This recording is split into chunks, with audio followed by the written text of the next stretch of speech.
troisième mandat, alors il faut réfléchir sur comment changer 220. Pourquoi voulez-vous mettre mes propos dans ma bouche, vos propos dans ma bouche? Nous sommes au-delà de l'actualité. Oui, je vous explique au-delà.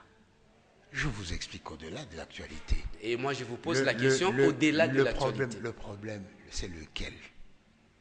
Le problème auquel devaient s'appesantir les artisans et les partisans d'un débat fictif sur la révision de l'article 220 serait quelles sont les motivations qui pourraient pousser les gens à changer l'article 220. Personne ne parle de motivation. Ce sont des arguments ad hominem. Et vous savez que les arguments ad hominem n'ont pas beaucoup de pertinence. Ils doivent au contraire se pencher pour connaître les motivations réelles, éventuelles, possibles, probables pour modifier l'article 220. Mais personne n'en parle. Alors qu'est-ce que ça signifie? C'est une politique épidermique.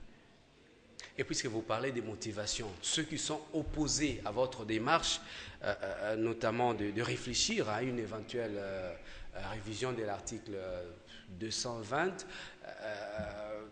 vous accusent de vouloir nécessairement maintenir Joseph Kabila parce que c'est pour vous le candidat qui a le plus de chances de l'emporter face à l'opposition. Et vous voulez capitaliser cet atout. C'est pas ça le problème. C'est pas ça le problème. Notre problème, c'est pas Kabila. Notre problème, c'est le mécanisme de la gestion du pays à travers les dispositions constitutionnelles actuelles. Il y a, par exemple, mais pourquoi on ne parle pas des 3 projets de révision déposés au bureau de l'Assemblée par le gouvernement? Les motivations sont claires. Tout le reste, c'est spéculation. Tout le reste, c'est procès d'intention. C'est du byzantisme. Est-ce que si le président Joseph Kabila, vous ne voulez pas que j'y revienne là-dessus, mais je suis obligé d'y revenir, si le président Joseph Kabila n'était pas au terme de son mandat constitutionnel, ce débat-là, cette réflexion, ces droits à la pensée devraient s'imposer comme maintenant, dans votre camp? Eh bien, si je devais vivre de si, Paris serait certainement à Bandal. Or, Paris n'est pas Bandal. N'est-ce pas? Nous parlons de l'actualité. Je vous ai dit, il y a 2 types d'opportunités. La première opportunité, c'est celui du bénéficiaire du droit. Il dit, tiens, il y a telle disposition de la loi, moi je pense que je peux en profiter ou bien je peux modifier. Il se présente au bureau de l'Assemblée nationale pour validation. C'est le bureau de l'Assemblée nationale qui est le juge juridique de l'opportunité ou le juge de l'opportunité constitutionnelle. Si il accepte, il faut encore aller alors se présenter au peuple ou à ses représentants, soit à l'Assemblée, au Parlement, soit au référendum. Alors quand vous avez vaincu ou surmonté ces 3 étapes, si le résultat est à votre faveur, alors vous avez, on peut dire, vaincu ou vous êtes arrivé à bonne fin, n'est-ce pas?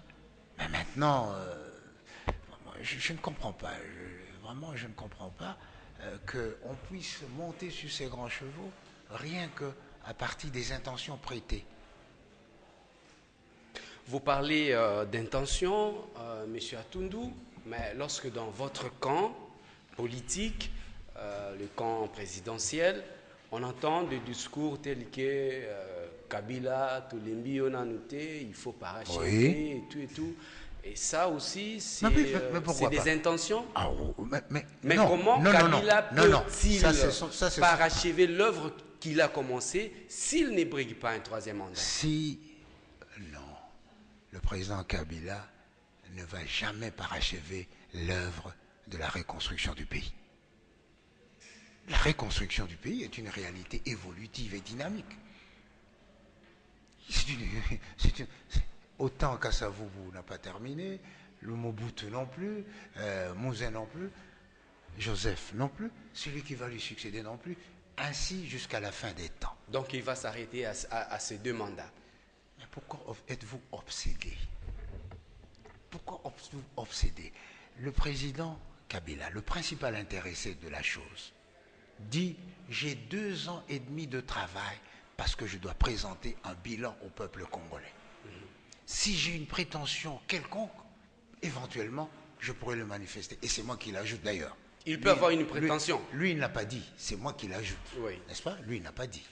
Mais lui, il a dit, ce débat est une distraction qui risque de nous détourner des efforts que nous faisons pour améliorer la situation sociale de notre peuple, pour améliorer, pour mieux développer, allez, si vous voulez, notre pays, et pour que nous puissions mériter la place qui est la nôtre dans la sous-région et dans le monde. Alors, moi, ce qui m'intéresse aujourd'hui, nous avons un projet, les 5 chantiers. Nous avons un développement de ce projet. C'est la révolution de la modernité. Nous avons une ambition de ce projet, c'est l'émergence. Mais de l'autre côté, qu'est-ce qu'il y a? On connaît les conséquences du programme, que celui qui est au pouvoir sorte.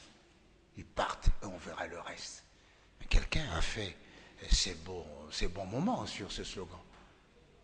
Mais quand celui-là était parti, est celui qui a pris le pouvoir. Donc ça signifie qu'il n'avait pas de programme, il n'avait même pas pris des dispositions. Donc aujourd'hui, nous devons tirer les leçons de ce genre de distraction. Laissons les gouvernants nous gouverner, laissons les hommes politiques exprimer leurs ambitions et laissons au peuple le droit souverain de décider en dernière analyse. Parce qu'avec cette logique, puisqu'on dit on ne peut pas aller au référendum parce que le peuple est analphabète, il n'est pas instruit. Bon, dans cette logique, n'organisons pas les élections. Alors vous voyez que c'est contre l'article 5 de la Constitution qui voudrait que le peuple soit la source de pouvoir et de légitimité. Alors, M. Atundu, peut-être on va quitter ces sujets-là, mais l'élection quand même, une élection importante comme une présidentielle, ne se prépare quand même pas en une journée, en une semaine, en un mois.